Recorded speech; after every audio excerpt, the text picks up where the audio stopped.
Almost. Major. Holy fucking shit, this is major!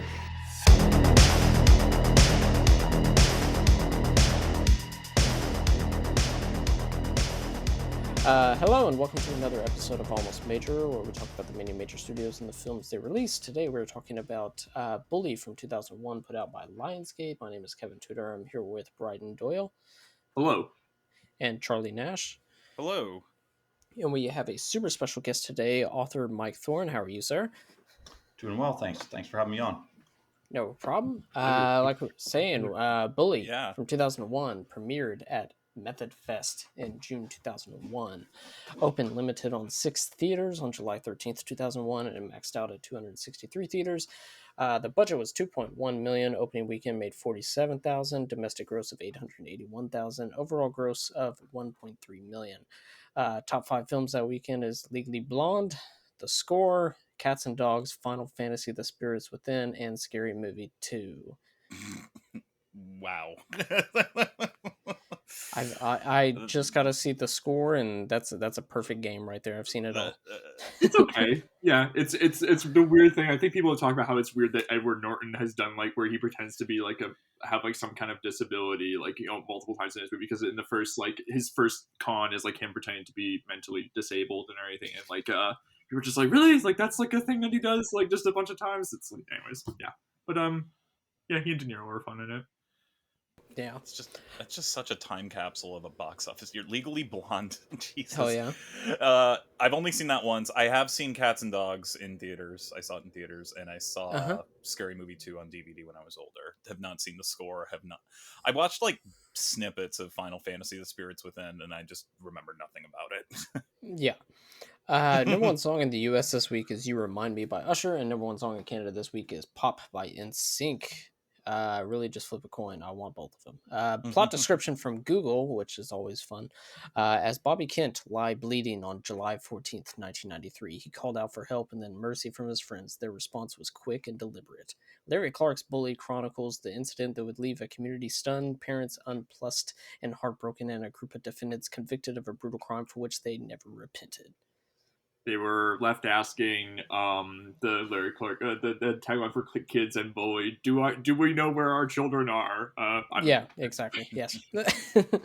Directed by Larry Clark. Prior to this, Kids in 1995, and Another Day in Paradise in 1998. After this, Ken Park in 2002, Martha Girl in 2012, and the sequel in 2018. This is adapted from the book written by Jim Schultz, screenplay by David McKenna and Roger Pulis, starring Brad Renfro as Marty Puccio.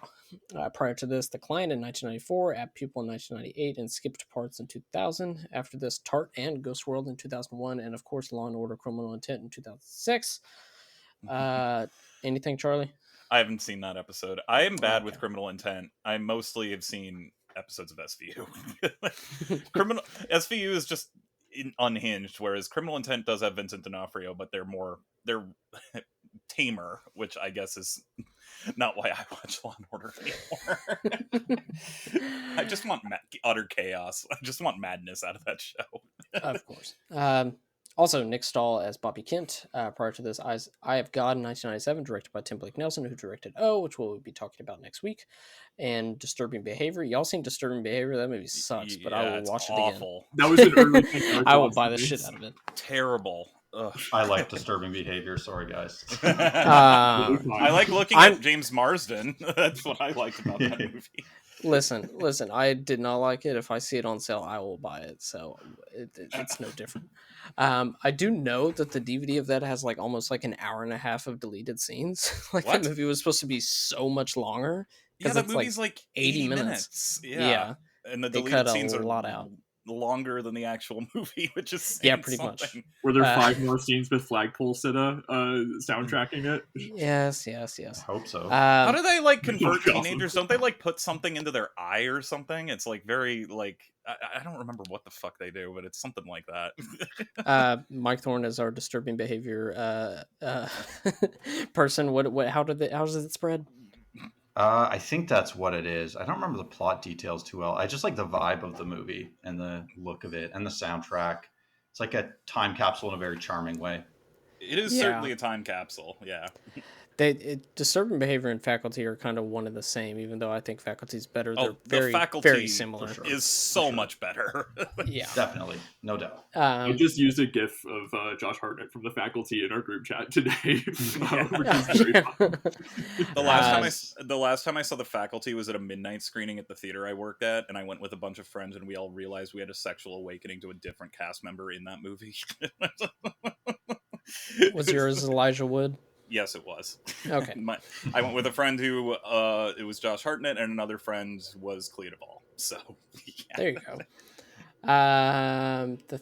Also in the Thin Red Line in 1998 as well. After this, In the Bedroom the same year, Terminator 3 in 2003, and I put in currently on the TV adaptation of Let the Right One In, but Bryden just told me that got canceled. So, and also Law and Order SVU in 2009. Anyways. Bijou Phillips as Allie Wilson prior to this, Black and White in 1999, Almost Famous in 2000, the same year as this. She's also in Tart after this, Havoc and Venom, both in 2005, Hostel Part 2 in 2007, and of course Law and Order SVU in 2012, and she hasn't acted since 2013. I wonder why. Could be some of the horrible things that she's been saying, and she's been married to Danny Masterson for I got more in the trivia for that, but okay. And finally Rachel Miner as Lisa Connolly, 71 episodes on Guiding Light from 1991 to 1995. After this, Black Dahlia in 2006, 10 episodes of Supernatural, and I'm very sorry to report she hasn't been on Law and Order. Also starring Michael Pitt, Leo Fitzpatrick, Kelly Garner, and Daniel Frazizi, I assume. I never know how to pronounce his name, but I do like him. Yeah. Trivia. Brad Renfro was arrested during filming for attempting to steal a yacht who hasn't been there. The movie was shot in 23 days in August 2000. Apparently they were supposed to have 40 days to shoot, but they kept getting cut down by the producers. In 2018, Daniel Frazizi revealed that Bijou Phillips had been extremely cruel to him and accepted him to a lot of homophobic and fat-shaming bullying while they were on the set, saying that she kept trying to goad him into admitting he was gay years before he came out as such, and that she laughed at his appearance when he removed his shirt. He also said that the producers looked the other way and allowed her behavior to continue as she came from a famous family. However, Frazizi did note that his co-stars Michael Pitt, Brad Renfro, and Nick Stahl all repeatedly and vocally stood up for him and called Bijou out for her behavior, while Stahl tried to convince her to apologize. Although the events... Oh, sorry, that was a completely different thing. Yeah. That's a whole shit show that I went down.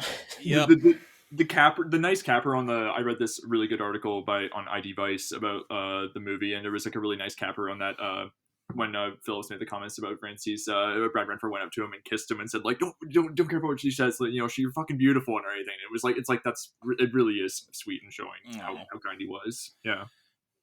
Hell yeah. But shooting in August in Florida would have been absolutely brutal. I mean, that's like when the weather's most tumultuous and you just don't want to step outside. Although the events upon the film take place in 1993, the film itself is deliberately not set in 1993, but in 2001 when it was filmed to avoid any potential problems with anachronisms. I graduated high school, I promise. Larry Clark has said that basically because Bijou Phillips was attached, the project got greenlit. Co-writer David McKenna removed his name from the project. He is credited as Zachary Long in the credits. Brad Renfro said that this is his favorite movie he starred in. Asked what was the artistic justification for the exploitation scene in which Allie, played by Bijou, sits in a chair in shorts cutoffs and the camera shoots between her legs from below. Larry Clark said, Bijou, I'm going to say this verbatim, so sorry. Bijou showed up for work without panties. She's playing Allie, and Allie's like a little cunty whore, Bijou's perfect for the role, and if she shows up for the role in no panties, I'm going to make the shot. So I have no justification. I just like the shot. Anna Paquin was originally cast as Lisa, but backed out after apparent pressure from her representatives. She had to play Lisa and Margaret. 5 years from now. Nick Stahl also said that his agent didn't want him to do the movie either because he wanted him to do like some Andy Garcia movie, and they were saying, "You're turning down Garcia for this movie," and then like he said, which is just last name basis with Garcia. Okay. But, yeah, no, and then Stahl said like, "Oh no, I like to be in this movie," but yeah. I don't understand what the hell is going on with you. You guys don't work, you don't go to school, you don't do anything. All you do is play around and drive your cars. You know how that makes me feel? Mad. Y'all want to go to a party? Sure. Welcome to the party. I got a new boyfriend, Mom. What kind? A hug. Might as well get hot. Oh, baby, you know what I like.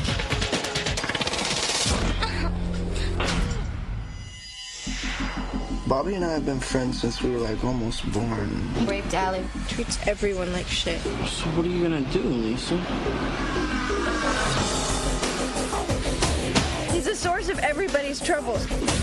Are we really gonna do this? This guy deserves to die.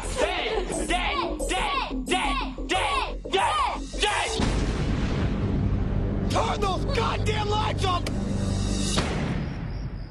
Is he dead yet? Getting there. And that's all the trivia I have, so let's get into initial thoughts. Mike, as our guest, could you please go first with your initial thoughts? Sure, yeah. I mean, Bully is a movie I've seen. It's probably one of my most viewed movies, which might seem strange given the disturbing content, but I saw it at an age when I was starting to explore different kinds of cinema. I started with classic stuff, a lot of kind of mainstream Hollywood stuff, as most burgeoning film fans do. And I discovered Bully in I think it was in my mid-teens, and Larry Clark's work in general. And although, yeah, as a person, he's difficult and in some ways, I guess, I hate to use the word problematic because it's such a broad and overused word, but yeah, Larry Clark is a troublesome character, but I find his work extremely moving, his photography as well. There's a certain kind of texture and a certain kind of immediacy and reality that I don't think any American filmmaker other than like John Cassavetes captures. And I know Cassavetes is a huge inspiration on Larry Clark. So yeah, I just love this movie. The performances, the intensity. It's one of my favorites. Yeah. Hell yeah. This was a movie I probably, maybe like late middle school, early high school, which is, just the ideal time to watch this. I had seen Kids prior. So I'd probably seen this, I don't know, 15 years ago and hadn't seen it since.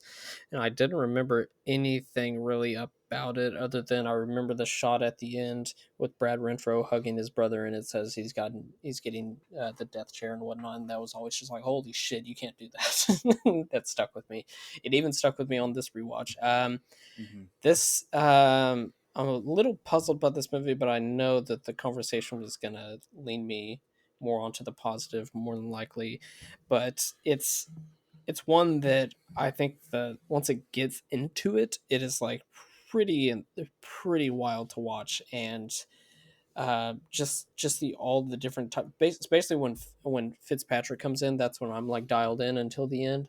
And he's just fantastic. And Bryden, who were they going to maybe get for Fitzpatrick's part? Jared Leto, which would have sucked. Yeah, insufferable. But yeah, like him. Once the actual plot is in motion, I'm really dialed in. And then everything from the court scene, I saw somebody that was like, just all the close-ups on people in the court scene just made me go to tears. And I was just like, oh, let me get to that part and I'll see. And I was just like, those close-ups are very eerie, and I do not like them.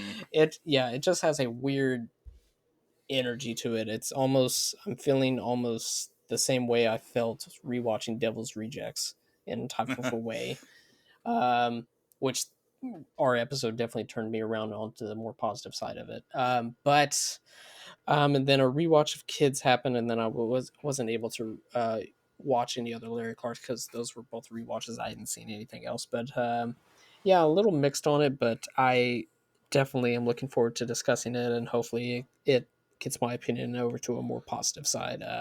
You really didn't like Kids this time around either, right? No, I didn't. The soundtrack rules, though. I do love the soundtrack. Did you like it as a teenager?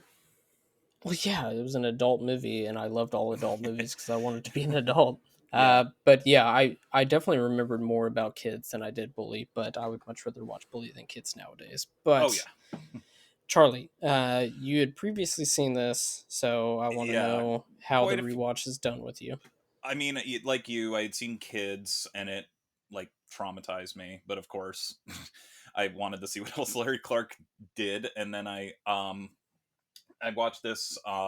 Yeah, I think I was a junior in high school, and it really shook me up, and became one of those, when you're, I mean, kind of relating to what you were saying, Kevin, like, me and my group of friends, we would watch, what are the edgiest things you can find right now? Like, and I remember, watching this with friends a whole lot, which is, it's a weird movie to watch by yourself, let alone with friends. So I don't know why I did that, but it was it was, in our circulation often, and I found it truly provocative, deeply disturbing piece of work, without fully understanding just the like, I always knew it was provocative based on the content, but it is a film that like you, Kevin, and I feel like everyone here to some extent, Larry Clark uses his camera like a weapon in ways that I think are very effective and undeniably powerful.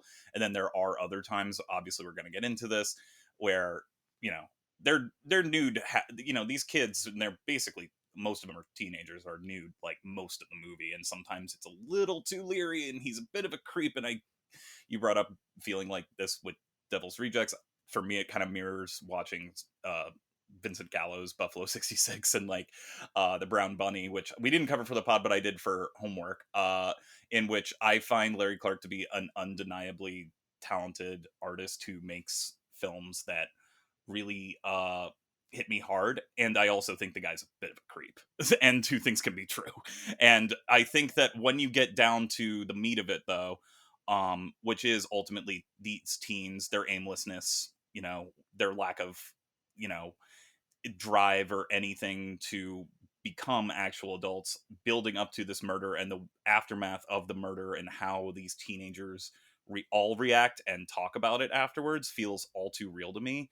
Like, it's hard for me to think about another movie that nails teenagers behaving so much like teenagers you feel like you need to leave the room or walk away, because it's just all too it's so intimate to the point that you feel a little gross, but in a way that I think is very brave at the same time. So I like this movie a lot, even though I have a lot of conflicting feelings. I do think it's worth seeking out, especially if you're a fan of any of these actors, because the performances across the board are just phenomenal. Like, even Bijou Phillips, who I think is an awful person, even she is fantastic in this. So yeah. And I can't help but watch this now. When I think when I watched it, another reason I did was because Brett Renfro had just died. Like, I think earlier in the year, in 2008, was when he died. And I remember, if I was a junior in high school, that was when I would have watched it. And watching it now, it is especially haunting. Especially because, yeah, what you mentioned, Kevin, with the final shot. And yeah, I also believe that Marty is no longer on death row. I think he was able to, yeah, I think he still has life in prison, of course, but he's, I no longer think he's on death row. So. Yeah. The credits on the version I watched on iTunes, they had an update at the end, saying, actually, this is what happened to the sentences now. Oh, Lisa, no shit. I think Lisa, she was she's out, sentence, but then she got out. Yeah, they gave it because it was too harsh or whatever, and oh wow. Yeah, I watched my DVD, which, by the way, this it's funny, it's the first time I've gotten an unrated or NC-17 DVD that just says theatrical version on it. And I remember buying it and then noticing that and being like, oh shit, I got the edited one, and apparently no, that's the one. And I was curious if it was R or NC-17 on iTunes, or for anyone else who it's unrated. Yeah, it's unrated. Yeah. It's the same thing with the DVD for Vulgar. The unrated one is actually the theatrical cut, and then there's a theatrical and an R-rated one, but it's a lot harder to find the R-rated one for obvious reasons. But yeah, where are we at? Bryden, initial thoughts. Had you seen this before? Yes, this was an early pandemic watch, because I think it was streaming on Hoopla, the library's digital service, and I just thought, why not watch this? I didn't like it at the time. It really bounced hard off me, even though I was impressed by the performances. There was something that felt kind of skeezy about the whole look of it, especially like there are like I feel like a lot of shots that like just aren't necessary, or like when like it's like Beatrice Phillips gets out of a car and like they're like following her, like looking at her rear end and everything. I'm like, or like when she's like rolling around in like the salon chair and it's like looks at her like at her crotch, and I'm just like, don't know if this is necessary other than just like lasciviousness on Clark's part. And I do feel like part of me is still I'm definitely still put off by the fact that a lot of these actors were so young. I mean, it makes their performances all the more impressive. Like the fact that Brad Renfro is 18 when he's giving this performance is just like I can't think of any actor now working around that age who would be capable of giving this kind of performance, or at least I don't know of one. Mm-hmm. But like knowing that Kelly Garner was 16, and I was reading the ID Vice article where she said she was not really prepared for the amount of nudity that was in the film because she was like 16 and she felt like there were not a lot of adults sticking up for her. And it was also her first role, I think, right? No, she'd been in some. Well, it looks like she'd been in something that Mike Mills directed. Let me see what it was called. The Architecture of Reassurance, but she was young. She's like an actual teenager when she's in this. Yeah. So that part of it still like kind of bothers me. But the movie does like get like I think it does really get how teens talk to each other and everything, like just sort of how self-absorbed they are and everything. I do like just sort of like the concepts of like even if it's just like an offhand dialogue, like when Nick Stahl he like gets it, he like is about to be driven to be murdered and everything, and he sees all these other people, he's like, well, these fucking assholes and everything coming to the party with us or whatever. And I just feel like that's like such a teen thing to say, where it's like I don't when like especially when like you're mixing social groups, I feel like there can be like that sort of tension there. Like the sort of like the sweaty look and everything, like everyone looks like believably muggy, and like also it is uncomfortable how often people are shirtless. But also I have a brother who lives in Florida, and often when he FaceTimes with my parents, you'll have his shirt off because it's just like sweltering in that temperature. So it is like very true to that atmosphere, especially if you're shooting this in the summer. And I do think like there is like a really good like dark sense of humor and everything, often like undercutting the characters and everything. Like when like Lisa like calls up like the guys like to like come meet with her to discuss the murder plan and everything. I think like the joke of the scene is like they get diverted, like when they're talking about arcade games, they just like go waste an hour playing Mortal Kombat in the local arcade, and it's like it's just like they're supposed to be doing something more urgent. It's very funny in that way, but then there are these very unexpected grace notes where like even for characters who are loathsome, you get like a sense of interiority with them. Like Nick Stahl's like obsessive hand washing and everything when he's under the thumb of his father and everything. Like that doesn't excuse the behavior that he exhibits in the film, of course, not even in the slightest, but it shows you how like a guy like that can get produced from the environment he grows up in. And then I mean Renfro, like just like how weak he looks throughout the whole movie, even when he is like threatening people like his girlfriend and everything. Like he's always like looking like he's just on the verge of collapsing, and like like he's always got like his hands by his side. He always looks so ineffectual, and I think there is like a really potent thread running throughout the whole movie about like emasculated guys and everything, like how like he feels like he can't defend himself, and he feels like he can't defend the people that he cares about and everything. And like there is like something I think very cutting about how like it's his girlfriend who like instigates the whole plan and everything. There's a very telling shot where like they're all convening about the plan, and then like all the people disperse in the foreground, and then it racks focus to him. He's just like sitting on the car, not really in the background, not really knowing what to do. Like there's like all kinds of like Clark is very good at like getting like sort of the power dynamics in the group and everything, and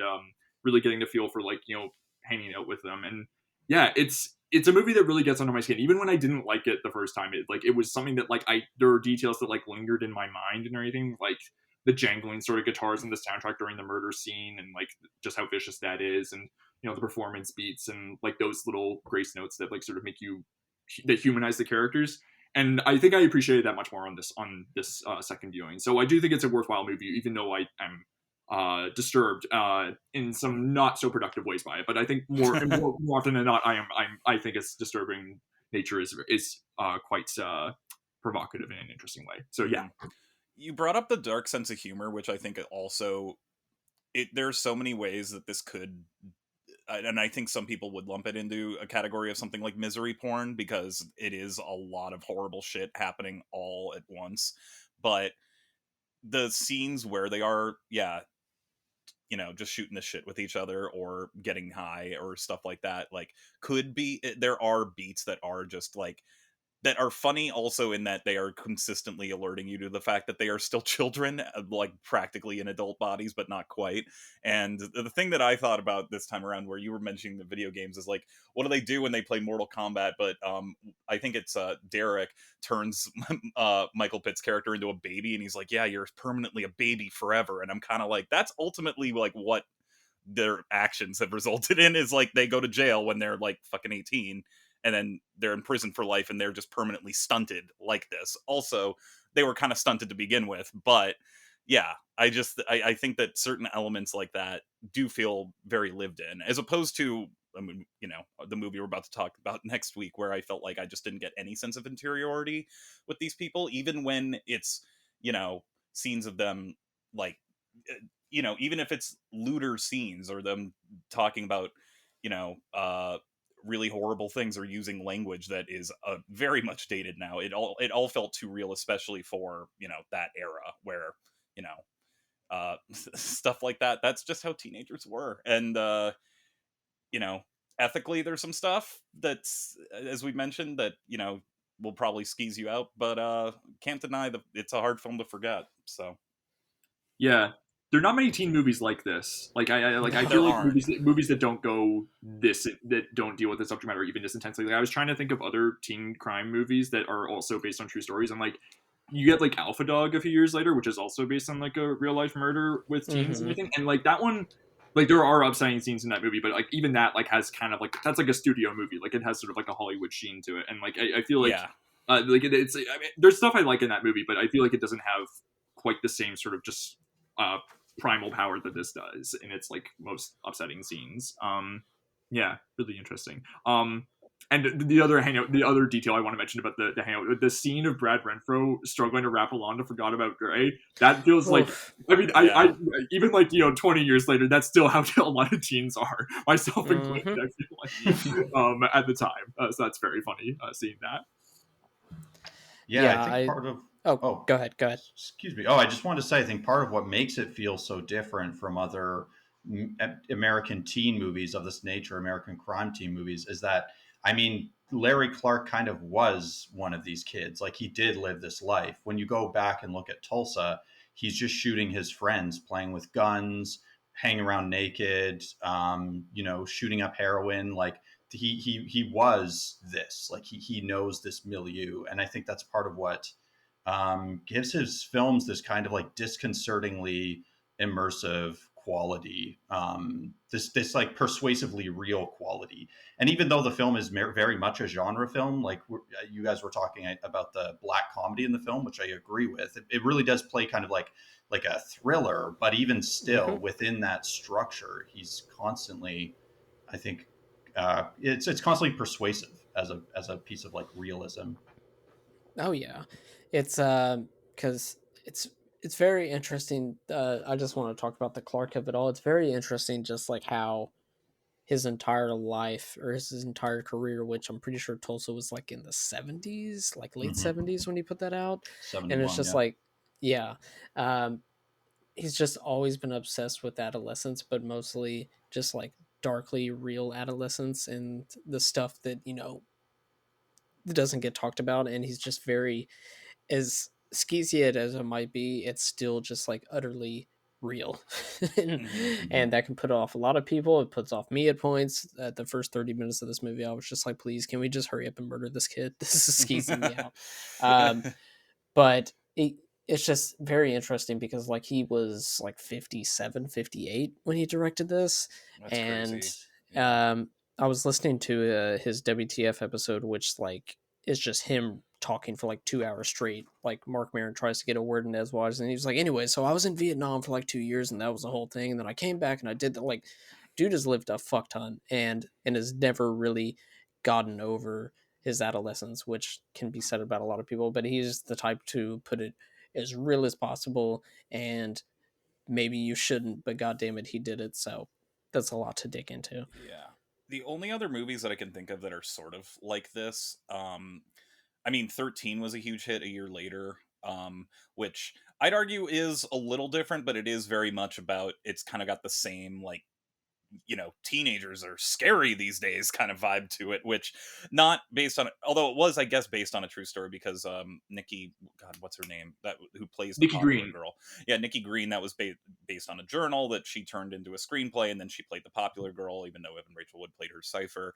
And that one was much more. I remember that being a bigger hit than this, probably because that one doesn't even go nearly as hard as this one does, and the other one I could only think of, and it's a much different type of movie, but I can't think of another movie that's been made since this one, and it's about to be 10 years old, is Spring Breakers, which of course was directed by Harmony Korine, who wrote Kids.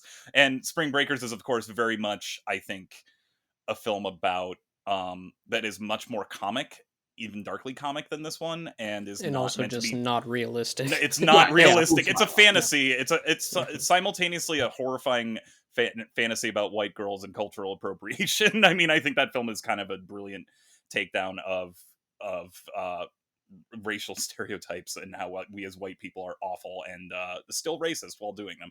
This movie doesn't really have anything to do with but like I can, like, I can't think of many movies these days. It seems like we're kind of afraid to make movies about teenagers like this anymore. And to be fair, I was thinking about whether you liked or hated this movie. I think that everyone can agree that this movie's scary as shit, right? Like, this movie it's terrifying, no matter where what side of opinion, excuse me, you fall down on this thing. It's scary, and it's meant to be scary. And I think that that's kind of why they don't get made anymore, is because, especially now with the way that we talk about films, in sometimes limited views of content, when it comes to upsetting content and whether or not it's good or bad to depict certain things. I had all those conflicting feelings watching this now, and at the same time I was also like, yeah, but it's fucking audacious as hell to do this, and I can't shake the impact it had on me. So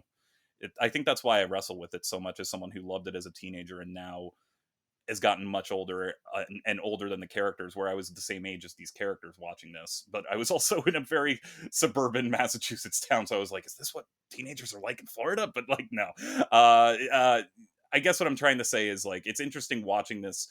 I don't know about you, Kevin, or Mike, and I know Bryden, everybody actually, like, if watching it years ago when you were their age and watching it now as an adult has shifted anything. Yeah, I don't know. Being that Bryden had just seen it like 2 years ago, and I was also curious. I was like, is he even gonna need to rewatch it? Because it's not exactly. Oh hell yeah, I'll put on Bully. Yeah. I wanted to take notes in case like I had right. Yeah.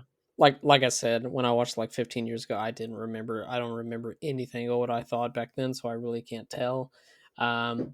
Yeah, a lot of it definitely did make me feel like old man yelling at children. But I was just like, I don't know, get a job. Maybe that'll be better. I don't know. Fuck. No. Also, some of them do have jobs, because Nick Stahl and Brad Renfro work at that hoagie place, right? I guess. Yeah, but for one scene, who knows if they got fired in the scene after that, but yeah. Yeah, and then Lisa's friend, who very, very prominently works at Pizza Hut and is the voice of reason in all of the teenagers. She's always on her way to work or at work. Yeah. I can't go. I have to work at Pizza Hut. Yeah. And they actually, the real kids did actually plan the murder at a Pizza Hut, according to this ID Vice articles. And like, according to the article, they shot at a lot of like the real locations, and like they like ran into people who knew like these kids when they were in high school. So like it was kind of like, and like talking about how like, yeah, it was like still pretty fresh, like the wounds and everything from this whole crime. So that was really interesting right now. Oh, and also when you brought up Daniel Francis's character, that guy Derek, he got out and then he was writing columns in the paper, and he was like saying he wanted to be a consultant on the movie, and was saying like, no, they're getting it all wrong and everything, which I thought was just a funny detail. I saw that he's basically, because I let's see, there's probably like 5 or 6 kids, I think, and I think 3 of them are like life in jail, and then the other 3 was like conspiracy to commit and blah blah blah. Of the 3 that have gotten out, 2 have just don't know anything about them, and then the one that Derek's character is based on, like, he has been on like ID channel on like a documentary about it and stuff like that, so he has come out to talk about it, but the other 2 have been pretty silent, understandably. let's get into the plot real quick and then discuss any scenes that come up about it. Let's see. South Florida high school dropouts Allie Willis and Lisa Connolly befriend Bobby Kent and Marty. Employees at a local deli. The four all go out on a double date later that evening in Bobby's parked car. They have sex. Lisa later learns that she is pregnant, but is afraid that the kid is Bobby's instead of Marty's, since Bobby raped her after beating Marty unconscious. We have to talk about this. Yeah, this is Mike. We're in a chat, and I this is how I read the film for years. That there's that. And yeah, sorry, trigger warning, everyone. We're going to talk about some rape scenes here. But the Nick Stahl's character comes into Brad Renfro and Rachel Miner having sex, and then he smacks her, and then he says, "It's my turn." And then we hear that she's pregnant, and we hear that she was raped. But the way that the camera stays on Renfro and then transitions to Renfro in bed made me think that he's been raping Marty, that Bobby's been raping Marty this whole time. And we had a big discussion over this in chat because Bryden, you kept being like, well, there's this and that. And I'm like, no. And I think that Rachel Miner's character is covering up for the fact that she's also embarrassed and scared about even letting word out that Bobby might be gay and is raping his best friend. Because if that gets out and he's already this violent, things could get worse. Because she keeps saying, he raped me, but never seems to have the same type of like PTSD about it that Allie has after she gets raped. And also Marty is the one who's consistently the camera's consistently on him whenever she mentions that. There's even a shot where Allie is like looking at Marty as they're after she mentions being raped, and it's like that look of like, I see that he's doing this to you too type of thing. So that was something that changed for me this time around. Was I was like, I don't know if she's telling the truth at all about Bobby assaulting her, and I think that that's part of what causes her to be the one to commit the murder, or to plan the murder at least, because she is the Lady Macbeth of it all when it comes down to it. Yeah. You know, I mean, yeah, that's like what's so good about the scene is when like he says like, well, there's nothing else we could do except kill him, and then she says, that's what I've been thinking. He's like, what do you mean? We could, Bobby and everything. He's like, what about Bobby and everything? It takes like a moment for it to yeah. Again, like just like the dialogue, sort of like how these characters are. It takes a little while for them to pick up on these ideas, but yeah. And Charlie, like I had never had that interpretation before, but it really did open my eyes. And then reading the article, that was like, they talk about the real people and like how like it was multiple forms of abuse, including sexual abuse, that like the real Bobby Kent was doing against his friends. So like that, your reading definitely holds water. And he's always watching gay porn. Even when he rapes Allie, he puts on gay porn beforehand. Like, it's just, I think a lot of it does have to do with the fact that Bobby is also violent and all this, because not because obviously I'm gay, I was in the closet, I wasn't doing any of this shit, but I think that it's something that has to do with being closeted in Florida during this time period, and toxic masculinity on top of all of that is something that the film is also trying to dissect about his character, and not just make it about teenagers killing a teenager that we have no interior sense of their life, if that makes any sense. Yeah, like it gives you just as much a slice of his life as it does everybody else's, which only makes the following events all the more upsetting. So yeah, and he also sexually traffics his friend. He traffics Marty, right? Yeah. And he's sort of like, there is this strange sense in the scene, he's always sort of getting off on power. So there is a kind of ambiguity, I think, around his character. Like, is it a sexual thing? I get the sense that he does kind of grapple with self-loathing around probably like repressed homosexuality. And the scenes with his dad suggest that they have a kind of odd power dynamic as well. A really kind of nuanced weirdness about their dynamic. Well, he comes in when Nick Stahl's completely naked and doesn't make any mention of it, like at all. It's an interesting which scene. Is very weird, and it made me think something might be going on here. And yeah, I mean, after like within the first 10 minutes of him, basically of Bobby putting Marty on the stage with all the other at the gay club, and then immediately taking it out on him, being like, I think you like it, I think you like dick. And then because he's distracting Marty like hits the curb, and then he punches him in the face. It's like, yeah, this all reads as very closeted toxic behavior. Like, and the hand washing too, like that's like yeah. one of the things he's doing like that, and it's right before he seems to assault Marty or Lisa and everything like that. It's like you see him doing that too. So like and spitting at the mirror and everything. So it is definitely like hating himself and directing that hate out at others for sure. Which like that doesn't none of this excuses the character's behavior, but it is like a complexity that you don't usually get in these kinds of movies. Well, the movie doesn't, because the movie doesn't have to spell it out, and I feel like, especially with movies about teenagers, they feel like we need to spell it out because it could be irresponsible otherwise, and this movie's not afraid. And this is where I think what makes people so queasy about it is this movie doesn't care how irresponsible it's being, it just wants to tell the story the way it wants to tell it, and, whether or not that sits okay with you is one thing, but it is undeniably bold in its vision, so, yeah. Yeah, the scene where the debt... Oh, go ahead. Apologies. No, I just wanted to say, I think one of the more interesting things about the film is that kind of unilateral ethical complexity. It's not as if there's this kind of Manichaean morality where Nick Stahl's character is the evil one and the others are, they're just kind of standing up for themselves. All of the characters are very morally compromised in some way. They're all complicit. Stahl is kind of terrorizing them and abusing them in horrific ways.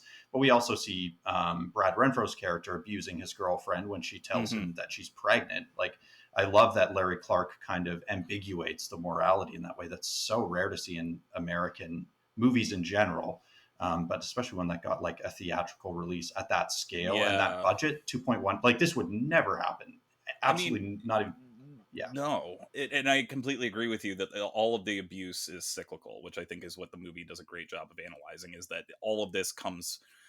Bobby absolutely didn't deserve to die, and especially not in such a horrific way, but it is kind of about he abuses, Marty abuses her, she abuses everybody else to get back at him, and I watched the bonus features on the DVD, and I did love that Rachel Miner pointed out, how did you connect to your character? And it's like, well, if I'm reading the script, like Marty's doing horrible, horrible things to me the entire time, and I have to find a way to come up with the fact that I don't care, that I've fallen so deeply in love with this person that I don't care, which when teenagers fall in love, and I've been there, you feel like you're insane. Like you feel like everything sensical kind of goes out the window, which I think is another thing that this movie does really well, is that they immediately, meet, have sex, and then they're instantaneously in love. And I can understand some people feeling like that's, contrived in a certain way, but I totally bought it for these. Yeah, they're teenagers. They're teenagers and they have nothing going on in their lives, and they don't go to school, they don't do anything. So, yeah. Yeah, I was just gonna say that the scene with Nick Stahl and his dad walking in and whatnot reminds me of the scene in Shame when Brandon comes home and she's in the shower and she's completely naked and he just stands there and doesn't react to whatnot. It's the same feeling of something's weird between them. Yep.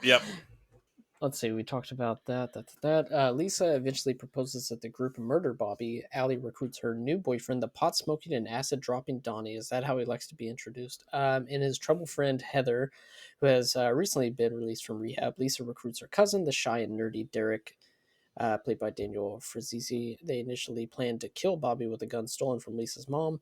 Allie and Lisa take Bobby out to the Everglades with the plan that Lisa will shoot him while he's having sex with Allie, but Lisa finds herself unable to do it.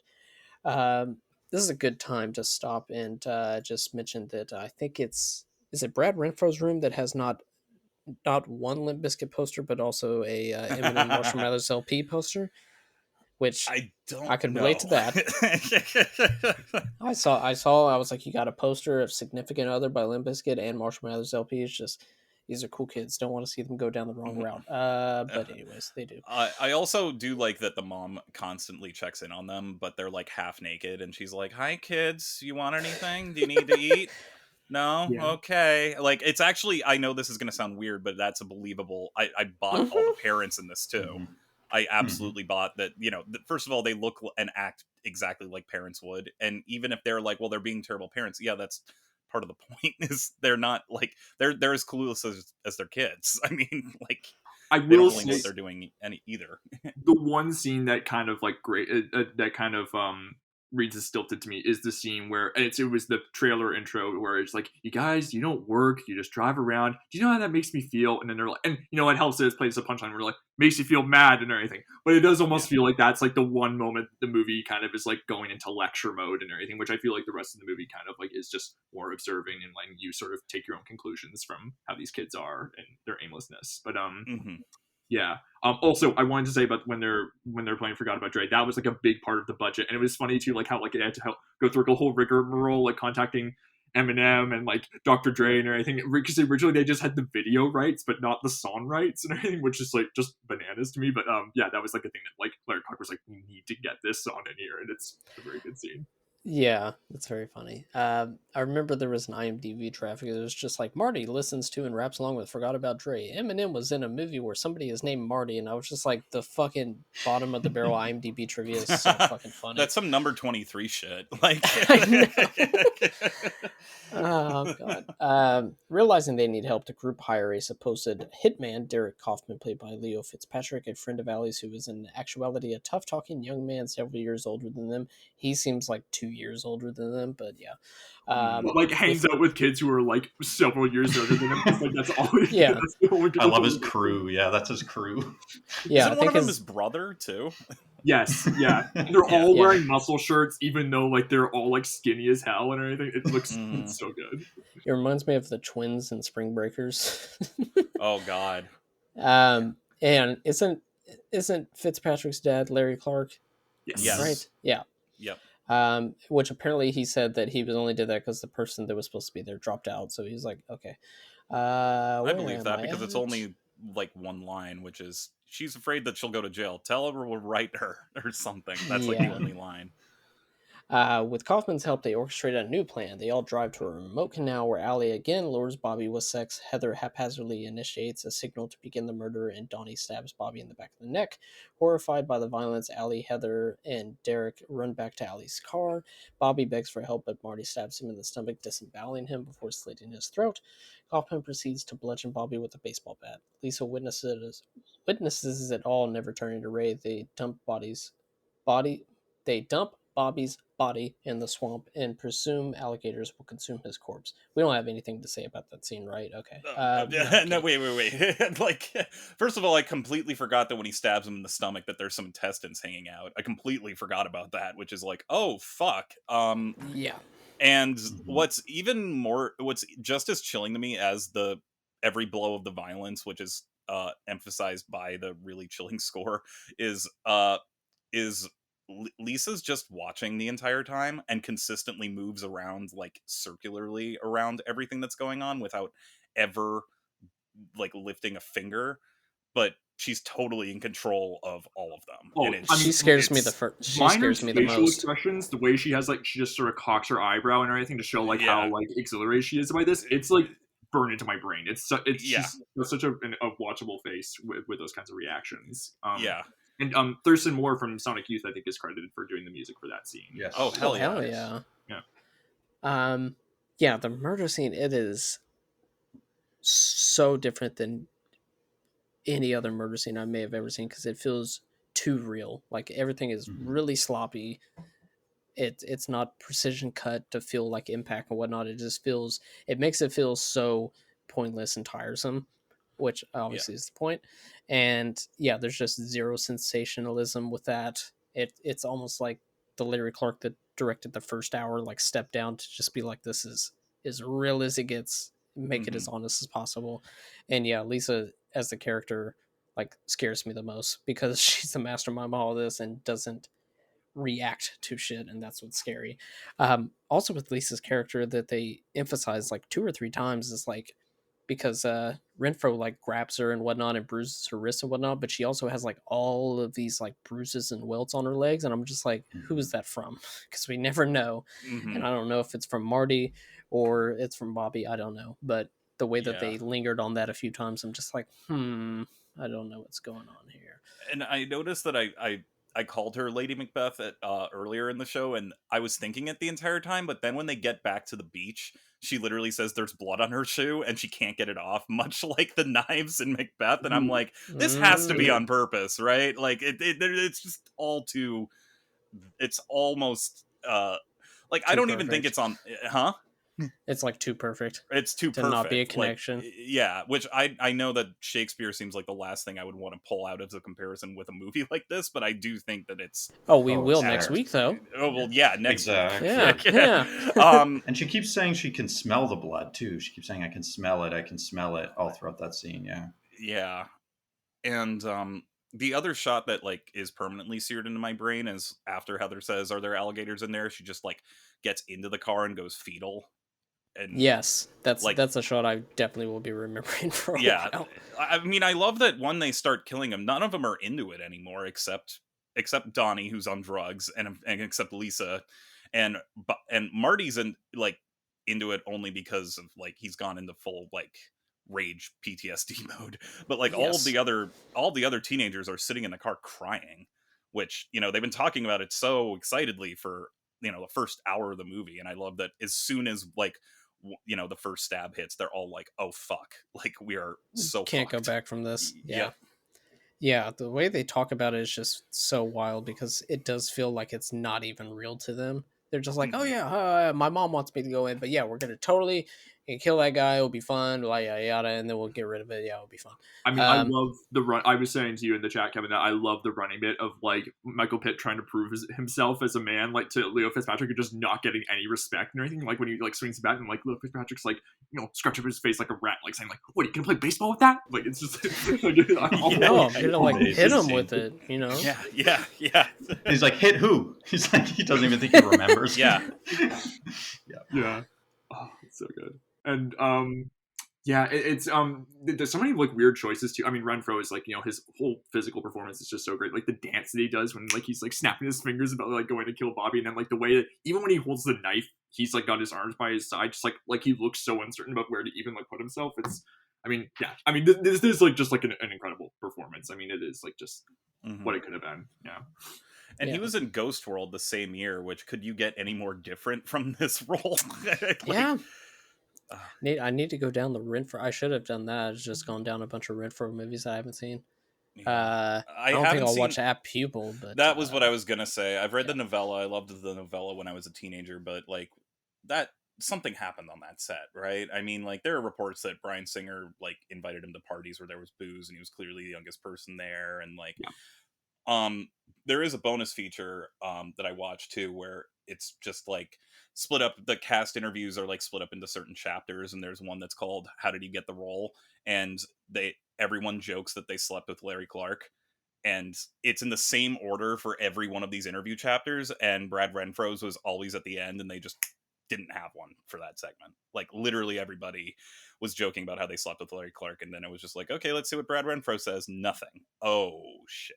Okay. Well, there is talk in the IV Vice thing. I keep going back to this, but like there was like, I mean, I think like they talk about how like Renfro was like kind of like at sea like in this entertainment industry because like adults weren't really looking out for him, and how Larry Clark was kind of like as skeevy as he seems as a person. It seems like he was the one looking out for him. Like when he picked up Renfro for the role and everything, like he was like coming off of like shooting cocaine or whatever, and then like was like driving him and making sure he was like getting his shit together for like the movie and everything. So like, and Renfro looked at him like, I think like referred to him as like a father figure. Like they talk about how that's sort of how the dynamic was. So I guess maybe that's why they didn't have those kind of close, because it was a very there was like some sort of sincere connection between them, which is yeah. I mean, it goes to show you how complicated Clark is, but Also, Kelly Garner does do the joke, but you read that interview where she was uncomfortable with it. She barely makes it a joke. Like, yeah, they just slept together, and then that was it. And I was kind of like, oh, you're not comfortable with this whole running gag, are you? Like, and I don't know who started it, but it was clearly a game of telephone of, okay, let's all joke that we fucked Larry Clark in order to get the role, like type of thing, which is weird. Yeah. 2001 DVD special features, folks. Let's see, we got a little bit of the plot left. Marty later realizes that he left the sheath to his diving knife at the canal. They go to retrieve the sheath and check on the corpse, which is now being eaten by crabs. And I believe one of them throws up, and that'll be in my mind for a little too long also. Most of them do not believe they did anything wrong since they did not directly participate in Bobby's actual death. Lisa decides to dispose of the knife, which is the only evidence linking them to the crime. And probably the most realistic thing about this movie, they were unable to maintain the secret for longer than like 5 fucking seconds. Derek and wait, no, it's not Derek. Oh, it is Derek. There's two Dereks. Sorry. Derek and Lisa reveal to their other friends what they've done, while Allie phones in an anonymous tip to the media, alerting them to Bobby's death. Lisa calls Kaufman and speaks to his younger brother, who says that Kaufman has already been arrested for the murder. Eventually, all the teenagers turn themselves in, with the exception of Marty, who is subsequently arrested. Can we talk about that? Yes. It's a great scene. I love like just all the little details and everything. I mean, because there's that really tender moment where he gives his brother the earring, and it's like really sweet. Like, you know, like it's like imagining like, and again, it's like the complicated thing is like imagining these characters having these multiple sides of them where they can be capable of great things, and you know, tender moments and everything, and as well as horrible actions and everything. But the fact that like the cops use the kid brother almost like a human shield when like holding a gun to his head as they're dragging him in, like that's such a like thrown away fucked up detail. And I also love when Marty is like found, he's under the sheets, which I didn't think about on the first viewing, but on this viewing I thought of like it's a callback to when he talks about like first smoking pot with Bobby and everything, how he like ran home to his house and was so scared about getting in trouble that he hid under his covers and everything. It's like such a poignant callback to like this way of like him just sort of trying to retreat into like a childhood state, I guess, before like his life is just sort of falling apart. I don't know. Maybe that's how I read the moment, but I thought that was just like so heartbreaking. Also, Lisa, I would assume doesn't turn herself in because I think her mom overhears the conversation, right? Is that? Yeah, she does overhear. That would make sense. Yeah. The only person that we know didn't turn themselves in, and nor do we spend any time with because he's the dumbest character, is Donnie. Where they just like, I like how they're not even interested in showing like what he thinks and feels afterwards because he's so fucked up that of course he feels nothing. And then he's in court and he's like, I don't even know what I'm doing here, man. And they're like, you stabbed him more than once. Like, yeah, I didn't do anything. And then I think it's interesting that we don't know if Allie called in or not, but we know that Heather definitely did. Because at that point, at one point, Lisa says, oh, come on, we all know you're a fucking snitch. And then Allie's like, wait, is that true? And then I forget which one of them goes, wait, you didn't know that? Who's your lawyer? Which, Marty says that's such a good line. Yeah. Sometime later, the group appear in court wearing prison jumpsuits, with Lisa visibly pregnant by this time. Marty and Donnie begin to argue, leading the others to join in as they each respectively deny their culpability in front of an onlooking courtroom. Title cards revealed the convictions. Kaufman, Donnie, and Lisa receive lifetime sentences. Allie receives 40 years. Derek receives 11 years. Heather receives 7, and Marty is sentenced to death. Yay! Now. We got to talk about this ending, the Fatboy Slim needle drop of it all. This it was like for like 2 days straight that very eerie.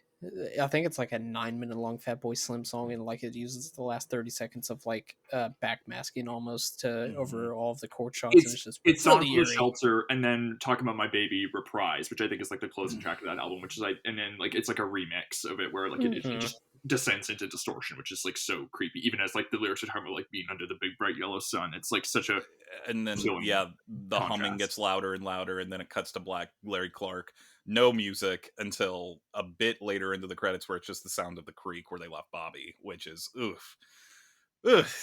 yeah.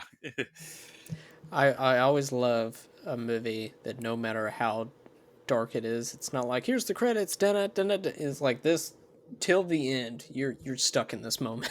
We're not going to give you a brick house at the end of House of a Thousand Corpses. You're just going to sit in it. But yeah, that is Bully. Final thoughts, Mike. Final thoughts on Bully? Oh man, I'm trying to think of what we haven't touched on. I mean, I think everything we've talked about. I think the immersive quality of the film, for me, I think that's what keeps bringing me back to it, because sometimes I've wondered, why have I returned to Bully so many times? Why do I keep coming back to this film? I think it's just like a texture. Like the Larry Clark just has a certain visual and tonal texture that I find really alluring and intoxicating and terrifying. And just very earnest and real. So I think especially the visual textures, his background in photography is all over this movie. You can feel the heat and the sweat and the blood and the sand, and just get lost in it. Great soundtrack too. Yes. Really quickly, because I know you're a big Larry Clark fan. Is this your favorite Clark film, or do you have like another one that takes the spot? I think it's probably my favorite. I really like Ken Park too. That's up there. But yeah, I'd say Bully's my number one Clark film. And I think he said it's his favorite of his own films too, if I'm not mistaken. I think so. I think I heard that. I've only seen this in Kids, and I think I haven't seen Kids in a very long time, and I'm terrified to revisit it. But I will say that this one I definitely think is, out of those two, his best. And yeah, I mean, I'm thinking about why I kept returning to it as a teenager too, Mike, and I can't really come up with any real explanation other than it is a very lived-in world that you can't find hardly anywhere anymore. It's upsetting as that is. I mean, it's kind of like getting hit with a glass of cold water or something, but where it's like, does it feel great? No, but it will jolt you. It will wake you up. It will make you feel, it kind of puts you in fight or flight mode, honestly, this movie. Mm-hmm. Mm-hmm. Well said. Yeah. Let's end on a positive note. Mike, have you ever seen Soul Survivors? I have seen Soul Survivors. Yes. Oh, we got to redo the pod. Digital bath. You did. Yeah. So. Yeah, we got to redo it with you though. Just anybody that comes on that have seen it, we just got to redux it every single time. What if the ending of Soul Survivors is just Nick Stahl waking up in a hospital and he survived the whole murder experience? And they're all in jail. Well, that's the killer cut. You gotta watch that. Oh, that's the killer cut. I see. They're going to turn it into a cinematic universe, I'm sure. Yeah. Oh, Jesus. If anybody's going to do it, motherfucker, it's going to be me.